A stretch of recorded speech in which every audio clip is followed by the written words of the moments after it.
Բարի երեկո, խոսքի իրավունքում այսօր Էդմոն Մարուկյանն է։ Բարև ձեզ, շնորհակալ եմ, որ համեցել եք։ Ես եմ շնորհակալ բարես։ Բռնվենք գալիս եք, սա սպառնալիք է, թե կարգախոս։ Դա Կարպիս Փաշինյանի կողմից ներդրված կարգախոս է, բայց մեր կարգախոսը դա չի։ Այլ կարգախոս է լինելու։ Հիմա թեստավորման փուլում ենք, այո։ Իսկ ինչի բռնվեք գալիս ենք։ Այտենց մի տեսակ այտենց լավ իմաստով, թե այտենց երկար ժամանակ Կարպիսին համոզում էին տարբեր քաղաքական թևերից, որ մտնի քաղաքականության մեջ եւ չէր անում այդ քայլը եւ որոշում ընդունեց, որ պետքա մեր հետ այդ քայլը կատարի, դրա համար կարծում եմ։ Հասկացա։ Ինչի ի վերջո որոշեցիք միայնակ մասնակցել։ Ձեզ հիմա վստահաբար կարող են մեղադրել եւ երևի թե մեղադրում են ձայն փոշիացնելու ճանապարհով գնալու մեջ։ Ինչ պատասխան ունեք սրան։ Տեսեք, բոլոր քաղաքական ամենախոշորներից մանրները, հա, ասեմ, ուժերը այլևս հայտարարել են, որ իրենք ընտրություններին մասնակցելու են։ Բոլորի մեծադիր բաներները դուք կարող եք տեսնել մայրուղիների վրա, Երևան քաղաքում, սքրոլերների տեսքով, գովազդներում, բոլոր ուժերը հայտարարել են, որ իրենք մասնակցում են, բացի Լուսավոր Հայաստանից, եւ այդ բոլոր ուժերի հայտարարություններից հետո բոլոր սոցհարցումները ցույց են տալիս, որ 30-ից 40% ընտրող չգիտի կգնա ընտրության թե ոչ եւ չի որոշել ում է ընտրելու։ Սա ինչ է նշանակում։ Սա նշանակում է, որ չկա այս մարդկանց արված առաջարկ, որը նրանց տնից դուրս կհանի, այս մարդը գնա ընտրական տեղամաս։ Եվ չկա առաջարկ, որ ոչ միայն դուրս կհանի, որ գնա տեղամաս, այլ որոշում կունենա, թե ում է ընտրելու։ Հետաբար այդ իրավիճակում խոսալ, որ որևէ ուժի մասնակցություն կարող է ձայն փոշիացնել, մանավանդ մեր պարագայում մի քիչ տեղին չի, որովհետև մենք ուսումնասիրություններ ունենք, որ եթե մենք չմասնակցենք, մեր ընտրողները չեն գնալու ընտրական տեղամաս եւ չեն քվեարկելու որևէ մեկի օգտին, սա մենք եւ երկրորդը մեր նման քաղաքական ուժի չմասնակցությունը, քաղաքական բովանդակությունը դուրս է բերում քաղաքական մրցակցությունից եւ այդ իսկ պատճառով նաեւ ցածր մասնակցությունը կարող է բերել իշխանության բարձր տոկոսի արձանագրման։ Սա որպես հասկանալի հակաիշխանական ուժ եմ ասում, բայց ընդհանրապես մենք ոչ մի բան չհայտարարած ունենք բավականին ռեյտինգ, որի վրա եթե հայտարարում ենք, որ մասնակցում ենք եւ աշխատում ենք, դա դառնում է անցողիկ։ Ժամանակը կարճ չի։ Չէ, որովհետեւ մենք ունենք արտահերթ ընտրությունների փորձառություն, երբ որ քարոզարշավը, եթե չեմ սխալվում, 15 թե 20 օր էր, հիմա մենք ունենք շուրջ 30 օր մոտարապես եմ ասում, քարոզարշավային օր, որ օֆիցիալ քարոզարշավ է, բայց մինչև այդ նաև բոլոր ուժերը խոսում են իրենց ծրագրերից, որովհետև հենց հիմա մենք նաև խոսում ենք արդեն ընտրությունների մասին։ Այսինքն մեր ուժ դիրքավորումը մեզ հնարավորություն է տալիս դեռևս չկողմնորոշված ընտրողների մեջ գտնել մեր ընտրողներին եւ գտել ենք եւ կգտնենք, որտեղ մեր հայտարարությունից հետո բավականին լավ արձագանքներ կան եւ նաեւ հնարավորություն է տալիս ըստ էության այդ Կարպիսի ասած բռնվեք գալիս ենքը խառնել բավականին շատ խաղակարտեր։ Այն իմաստով, որ մեր անցնելը փոխում է ամբողջ քաղաքական ներկապնակը, որովհետեւ ես հիշում եմ Վանաձորի ընտրությունները, երբ որ 5 տեխնացու էինք եւ բացարձակապես որևէ մեկը չէր հաշվարկում, որ կարող է ես այդ ընտրություններում հաղթողը լինեմ եւ բոլոր հաշվարկները խոշորների միջև էր, այսպես կոչված խոշորների, բայց հետո բոլորի խաղակարտերը խառնվեցին, որովհետեւ ես հաղթեցի ընտրություններում։ Շատ եմ նմանեցնում այդ իրավիճակին։ Շատ լավ։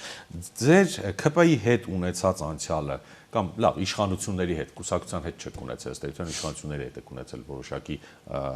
դրվագ ձեր կենսակցության մեջ։ Ձեզ չի կաշկանդում։ Բացարձակապես ընդհակառակը մեզ ուժեղացնում է, որովհետև մենք միակ ուժն ենք հիմա ընդդեմ իշխանության դուրս եկած, որը անգիտ գիտի ինչպես է մտածում քաղաքացիական պայմանագիրը, կամ լավ առանձին վերցած հենց Նիկոլ Փաշինյանը ինչ է մտածում, ինչպես է գործում, ինչ մոտեցումներով կարող է ընդդիմադիր ուժերին բարդ իրադրության մեջ դնել եւ ամենօրյա ռեժիմով դա արվում է, եւ հետեւաբար երբ որ դու հակառակորդին անգիտ գիտես, դու նաեւ գիտես դրա հակաքայլերը։ Այս իմաստով մենք շատ բան ավելի կոմֆորտ եւ ավելի բան վիճակում ենք հաղթող վիճակում։ Իսկ ամեն ինչ ձեր համար կանխատեսելի է։ Ամենայն դեպս ավելի շատ, քան մյուսների համար։ Միանշանակ ես որ նայում եմ այլ ուժեր ինչ են անում, ես ուղղակի ապշած եմ ասում, բայց ախր այս մարդը սա էր անում եւ դրա հետևանքը սա է լինելու, դուք սխալ քայլ եք անում, բայց հիմա մենք քաղաքական կոնսուլտացիաներով չենք զբաղվում, որ ինչ-որ մեկին խորհուրդ տանք ինչ անի, մենք ինքներս մեր ստրատեգիան, մեր ռազմավարությունը բնականաբար մշակել ենք, մենք ճանապարհ ենք անցել ընդդիմադիր դաշտում, մենք ճանապարհ ենք անցել խորհրդանում, մենք փողոցային պայքարում ենք եղել, այսինքն մենք բոլոր դաշտերում քաղաքական փորձառություն ունենք օգտակար։ Իսկ արտաքին քաղաքական մասով է գիտեք որ վերջին մարդը որ տեղյակ է բանակցային գործընթացից Հայաստանում եւ ընդդիմադիր դաշտում է դա ես եմ։ Ինձ այնց առաջ արտգործնախարար հրաժարական տվել, որ էլի ընդդիմադիր դաշտում է, բայց շատ ավելի վաղ իրավիճակում է որ դեռ բանակցություններ չկային։ Այսինքն սա մեր համար մեծ առավելություն է այն իմաստով, որ մենք հստակ գիտենք թե ներսից գիտենք ինչ է կատարվել, ինչ է կատարվում եւ ինչ է սպասվում, ինչպես դա կանխարգել է, ինչպես այդ ուղղությամբ քայլեր կատարել։ Շատ է։ Քաղաքական կոնսուլտացիաներ ասեցիք, հիշեցի, մինչև որոշում կայացնել ընտրություններին միայնակ մասնակցության վերաբերյալ։ Քաղաքական կոնսուլտացիաներ չեք ունեցել որևէ ուժի հետ, քաղաքական միավորի հետ, չգիտեմ, ինչ որ մեկի կազմում մասնակցելու։ Օրակարգ ենք բերել նախագիծ, գաղափար, որ պետք է լինի մեկ ընդդիմադիր ցուցակ, մեկ բևեռ ընդդեմ Նիկոլ Փաշինյանի, որ ընտրողը արձանագրի կա Նիկոլ Փաշինյանը ու կա ընդդիմությունը եւ ընտրողի գործը դյուրին լինի եւ ընտրողը այս process-ով գնա մի ճանապարհով, որը որ եղել է ժամանակին Վրաստանում, օրեր առաջ դա եղավ Հունգարիայում, մեր այդ գաղափարը ըստ էության հավանության չի արժանացել ընդդիմադիր խոշոր բևեռների կողմից, նաեւ թեկուզ փոքր կուսակցությունների կողմից եւ բոլոր ուժերը մինչեւ մեզ հայտարարեցին, որ իրենք մասնակցում են առանձին ցուցակներով եւ նաեւ այդ դիրքավորումները մեզ հնարավորություն տվեց, որ եթե մենք վերջում որոշենք, որ մենք առանձին ենք մասնակցում, բոլորի դիրքավորումից մենք ավելի շահեկան վիճակում դուրս եկանք հիմա։ Այդ կոնսուլտացիաները եղել են, դրանք հաջողության չեն հասել, հարգանքով ենք վերաբերվում բնականաբար այդ մոտեցումներին, որ մարդիկ իրենց պլաններն են, ասում են մենք էլ գիտենք ձևը, հիմա մենք ուրիշ ձև ենք անում։ Բնականաբար այդ համատեքստում Լուսավոր Հայաստանը հանդես է գալիս հակակշռող փոխզսպող ուժ, ապագա խորհրդարանում անկախ նրանից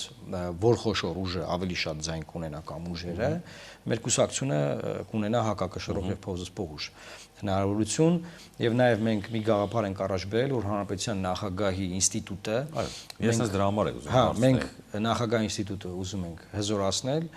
եւ կոնկրետ օրինակներով մենք կարող ենք խոսել, որ երբ որ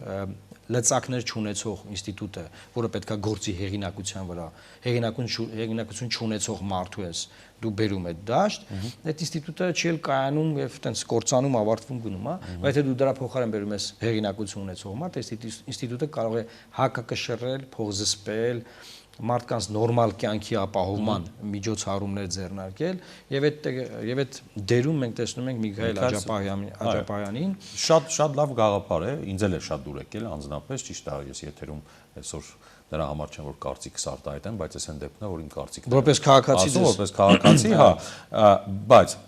Սրբազանը դեմ չի, խոսել եք նրա հետ, զրուցել եք, որ նրա անունը տալիս եք, որտեղ մենք ունենք փորձ, որ հետո նա մի զապիսկայով փաստաբանի միջոցով ասեց ես քաղաքականության հետ կապ չունեմ։ Խոսքը գնում է իմպիչմենտի process-ի մասին, տեսեք, մենք հնարավորություն չունենք Սրբազանի հետ որևէ բան խոսելու եւ քննարկելու, որտեղ նա արգելանքի մեջ է, մենք օրենք խախտենք, եթե փորձենք փաստաբանի միջոցով թե անգամ խոսել, մենք մեր տեսլականն ենք ներկայացնում, մեր տեսլականը այն է, որ մենք պետք է կարողանանք Հայաստանում ազգային արժեքների վրա հենված իշխանական հակակշիռ ունենանք, որը կհակակշռի գործադիր իշխանությանը։ Այդ դերում մենք լավագույնս տեսնում ենք Միքայել Սրբազանին։ Ինչու է գաղափարը նաև այս փուլում որպես նախընտրական ծրագրի մի մաս մեր համար մտել օրակարգ, որովհետև մենք տեսնում ենք, որ նաև այլ քաղաքական ուժեր կարող են իրենք էլ հայտարարել, որ իրենք էլ են տեսնում։ Պարտադիր չի որ, այսինքն նա մեր տեխնիկա դա չի նշանակում, որ դուք իրար հետ եք այդ քաղաքական ուժի հետ կամ բացարձակապես ցանկացած քաղաքական միավոր։ Ես Լուսավոր Հայաստանից չեմ, որ ասեցի դուրս գալիս է։ Ձեզ գաղափարը դուր է եկել, չէ՞։ Ցանկացած քաղաքական ուժ կարող է ասել, այո, որ մենք գանք իշխանության, մենք տեսնում ենք, որ կարող ենք նախագահի պաշտոնում, օրինակ խորհրդանի միջոցով ընտրել Միքայել Սրբազանին։ Հիմա ես մի հատ օրինակ ասեմ։ Քաղաքացիական պայմանագիրը պաշտոնական ծրագրով հանդես է եկել նախընտրական, որ ապագայում նաև դառնալու է կառավարության ծրագիր, եթե իրենք վերընտրվեն, որտեղ գրված է, որ ամենայն հայոց կաթողիկոսին պետք է իրենք հեռացնեն։ Բառերը չեմ մեջ բերում, միտքը է դա։ Այսինքն իրենք կարող են նման ծրագրով հանդես գալ, մենք չենք կարող ազգին համախմբող, ազգային արժեքները պաշտպանող եւ քաղաքական համակարգում հակակշիռ բերող դերակատարի օրակարգով հանդես գալ։ Մենք օգտվում ենք մեր իրավունքից, մեր գաղափարը ներկայացրել ենք։ Ես հուսով եմ Սրբազանը չի առարկի այս հարցում եւ շատ այլ ուժերի միավորումը նաեւ կբերի նրան, որ դրական մոտեցումը ավելի կմոտենա իրականության էլի։ ԿՊ-ն 26-ից 31 թվականների նախընտրական 100 կետանոց ծրագրում որևէ հիշատակում չի արել հայոց ցեղասպանության պահանջատիրության մասին։ Հայոց ցեղասպանության հարցը փոփոխվող աշխարհում, տարածաշրջանում 111-ամյա արդիականություն, թե այլևս միայն պատմություն։ Միքայել Սրբազանը լավ խոսք ունի, ուզում եմ մեջբերել մի հարցազրույցում նա ասում է, ես այստեղ չպետք է ծնվեի, ես այստեղ եմ ծնվել, դրա պատասխանը ով պետք է տա։ Հայոց ցեղասպանության հարցը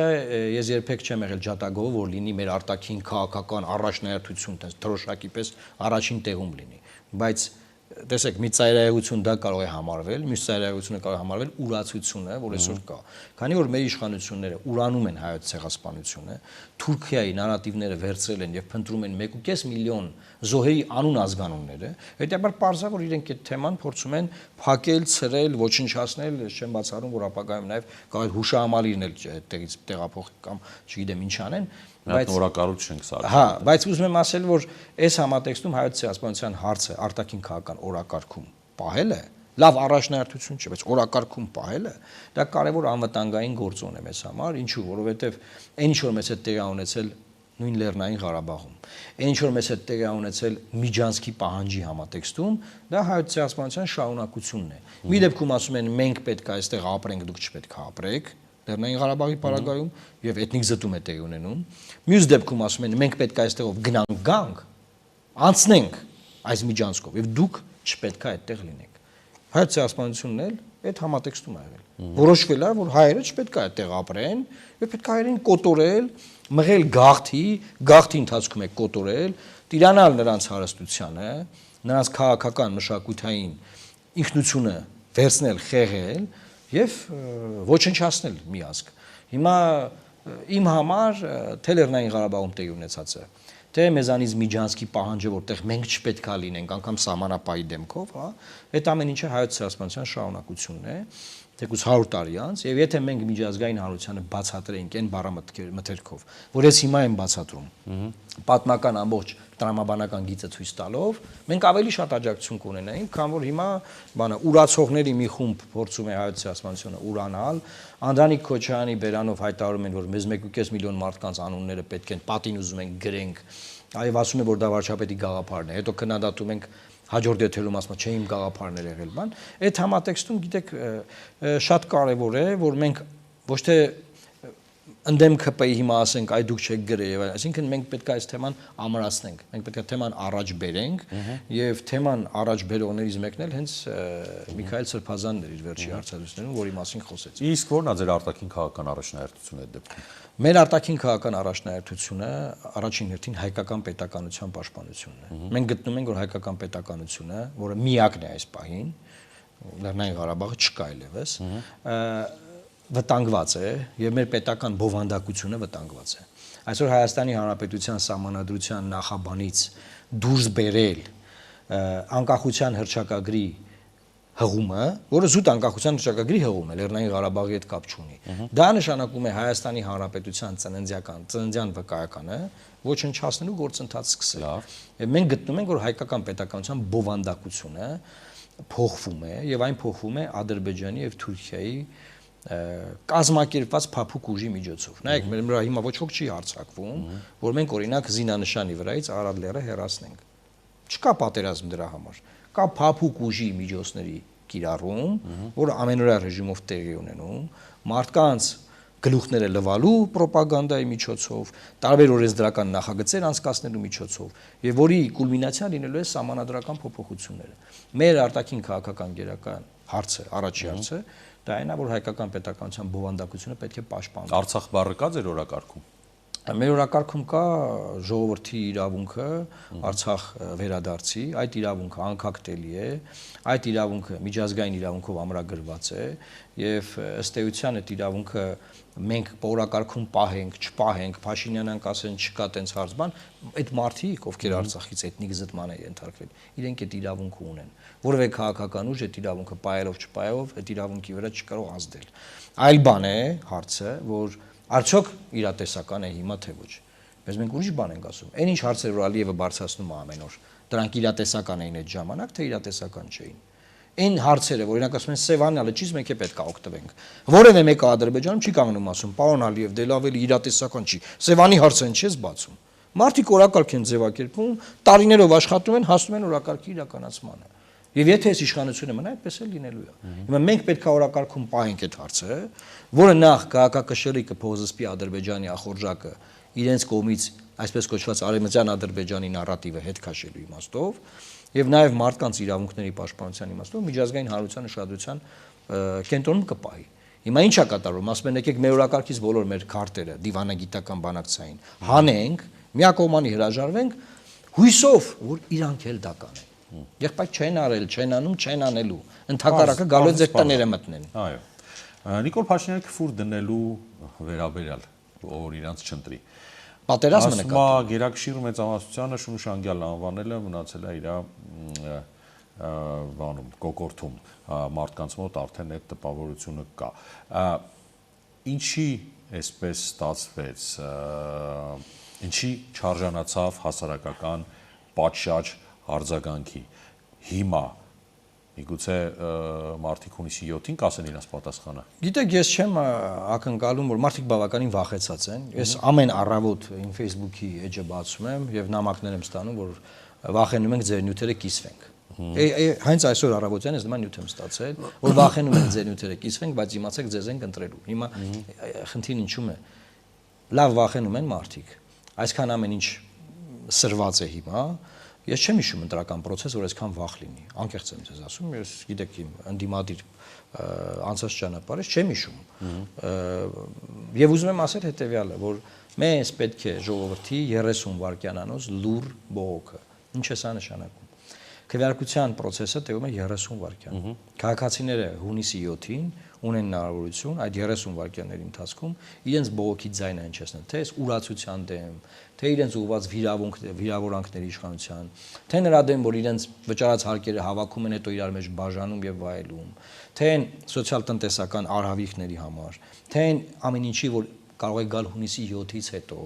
տնտեսական կամ այլ պատերազմների տեսքով, որ մեզ սպառնում են։ Այդ ամեն ինչի դեմը մարդը կարող է առնել իր քվեարկությամբ 30 վայրկյանում լուր հանգիստ իր բողոքի ձայնը հնչեցնելով ծրարի մեջ դնելով քվեաթերթիկը հիմա որ չեն ձայն հանում բան ես օքեյ եմ մարդիկ մեկը աշխատում է միտեղ մեկի բարեկամն է մեկի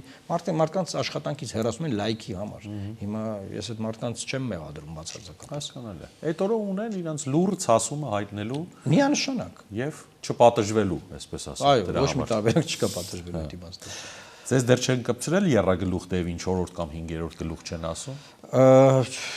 Չէ, որովհետև նոր ենք հայտարարել, որ մտել ենք process-ի մեջ։ Ես խնդիր չունեմ այդ իմաստով, որովհետև ես կարծում եմ, որ